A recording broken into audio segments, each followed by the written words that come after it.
এখানে আমগুলো কিন্তু আমি ছাড়িয়ে রেখেছি খোসার থেকে, ঠিক আছে। এবারে এইভাবে সুন্দর করে আমগুলোকে আমি হাত দিয়ে একটু চটকে চটকে মতন নেব, ঠিক আছে।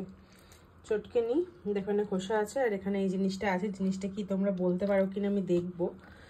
আমটাকে এই জিনিসটার সাথে মেশাবো, তারপরে কি তৈরি করব সেটা কি বুঝতে পারছো? দেখো আমগুলোকে সুন্দর করে এরকম করে আটিটাকে বাদ দিয়ে দেবো আমি। হ্যাঁ, এইভাবে। এগুলো কিন্তু হিমসাগর আম, কারণ হিমসাগর আমেই টেস্টটা বেশি ভালো হবে এই জিনিসটার। কি একটু প্লিজ আমাকে কমেন্টে জানিও যদি পারো, যে এইটা দিয়ে আম দিয়ে কি বানাবো আমি। এভাবে কিন্তু দেখো আঠিগুলোকে সাইড করে নিলাম। এখানে পাল্প বেশ অনেকটা মতনই বেরিয়ে গেছে। এটা সুন্দর করে হাত দিয়ে ইয়ে করে নেব, স্মুথ করে নেব একটুখানি, ঠিক আছে। এখানে এরকম এই যে এরকম আশ্বাস মতন আছে, এগুলো একটু পার করে দেবো। চলো সুন্দর করে নিই, তারপর আসছি। যতক্ষণে তোমরা গেস করতে থাকো যে এটা কি হতে পারে।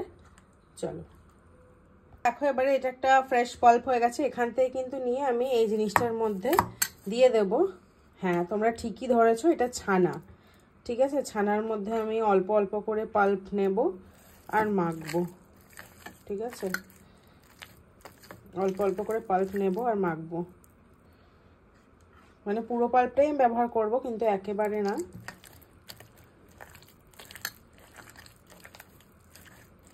আর এইভাবে ছানাটাকে হাত দিয়ে ফার্স্টে মেখে নিলে কি হয় বলো তো, একটু স্মুথ হয়ে যায় আর কি।